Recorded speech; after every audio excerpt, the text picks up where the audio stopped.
Inter sudah ketuk pintu Manchester United demi transfer Højlund. Inter Milan mulai bergerak aktif di bursa transfer musim panas 2025. Klub asal Serie A tersebut dilaporkan sudah melakukan pendekatan awal kepada Manchester United untuk membahas kemungkinan transfer Rasmus Højlund. Striker asal Denmark itu sebenarnya datang ke Old Trafford dengan reputasi besar usai tampil cemerlang bersama Atalanta, musim perdananya di Premier League, yakni 2023-2024. Ia tutup dengan catatan 10 gol dan 2 assist dalam 30 penampilan. Namun di musim 2024-2025, performa Højlund justru mengalami penurunan. Dari 32 laga Liga Inggris yang dijalaninya, ia hanya mencetak 4 gol. Performa kendala itu diperparah dengan tekanan besar sebagai striker utama Setan Merah, serta kurangnya dukungan dari lini tengah United yang membuat kesulitan menciptakan peluang berbahaya. Manchester United tampaknya mulai mempertimbangkan untuk melepas Rasmus Højlund. Keputusan ini diambil karena penyerang berusia 22 tahun itu masih belum mampu menunjukkan perkembangan yang signifikan sejak pindah ke Old Trafford. Situasinya semakin menegangkan setelah klub resmi merekrut Matheus Cunha dari Wolverhampton. Kehadiran Cunha berpotensi langsung menggeser posisi Højlund di awal musim depan. Kebijakan transfer ini menunjukkan bahwa pelatih baru Ruben Amorim ingin merombak lini serangnya. United hanya mencetak 44 gol sepanjang musim lalu, dan perubahan besar memang diperlukan untuk meningkatkan produktivitas tim. Melihat kondisi ini, Inter Milan tidak tinggal diam. Klub asal kota Milan itu melihat peluang untuk membawa kembali Højlund ke Serie A, dan menjadikannya bagian dari proyek jangka panjang mereka. Inter memang tengah mencari penyerang muda yang berpotensi untuk generasi skuad. Pengalaman Højlund di Italia bersama Atalanta menjadi nilai tambah yang membuatnya masuk radar Nerazzurri. Apalagi dengan kepastian hengkangnya Marko Arnautovic, Inter memang sedang membutuhkan tambahan amunisi di lini depan. Højlund dinilai memiliki potensi besar untuk berkembang di bawah sistem yang tepat. Langkah konkret sudah diambil oleh Inter Milan. Klub yang kini dilatih oleh Christian Chivu dilaporkan telah mengontak Manchester United untuk membicarakan kemungkinan transfer permanen Højlund. Informasi ini diberitakan oleh Daily Mail. Inter kini berusaha membangun tim baru yang seusai dengan keinginan Chivu. Jika Højlund jadi menyatu, ia akan menambah kedalaman lini serang Inter yang saat ini terbentuk nama-nama seperti Lautaro Martinez, Mehdi Taremi, Marcus Thuram, dan Joaquin Correa. Sebenarnya ada nama Marko Arnautovic tapi dia sudah memutuskan cabut dari Nerazzurri.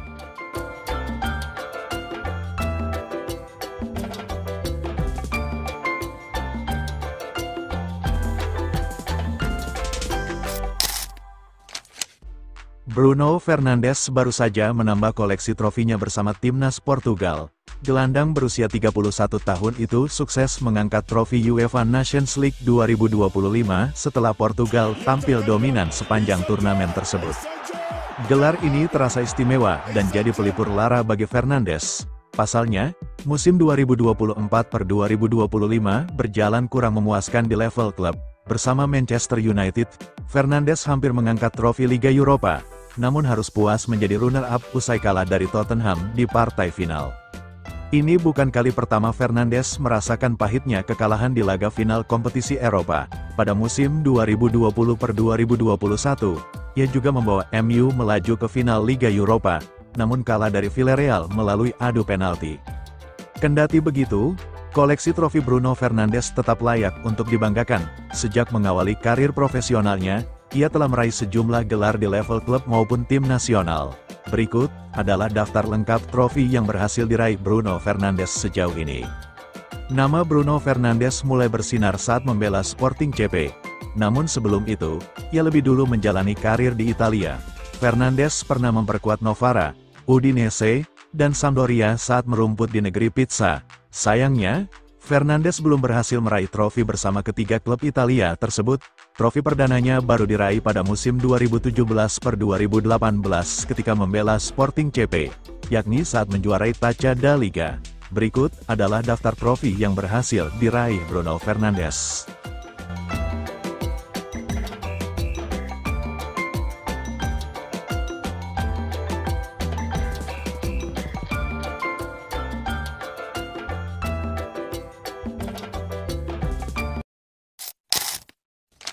Marcus Rashford masih sepi peminat. Manchester United memang mau menjualnya. tapi terkendala gaji dan nilai transfer yang terbilang tinggi. Manchester United menjual Marcus Rashford di bursa transfer musim panas 2025. Rashford sebelumnya sudah dipinjamkan ke Aston Villa pada bursa transfer musim dingin. Dilansir dari ESPN, Aston Villa urungkan niat untuk permanenkan Marcus Rashford. Sang striker punya nilai transfer dan bayaran gaji yang tinggi. Rashford dijual mulai angka 40 juta pounds atau setara 882 miliar rupiah.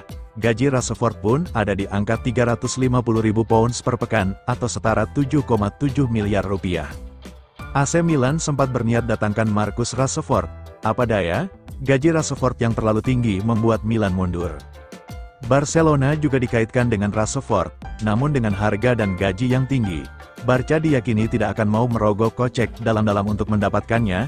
Manchester United masih berusaha untuk menjual Rashford.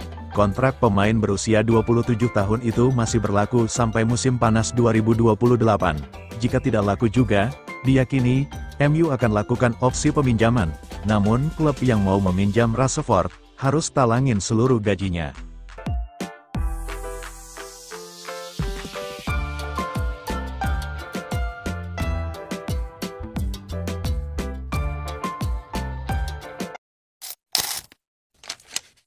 Kritik pedas MU, Van Gaal, mereka bukan klub sepak bola.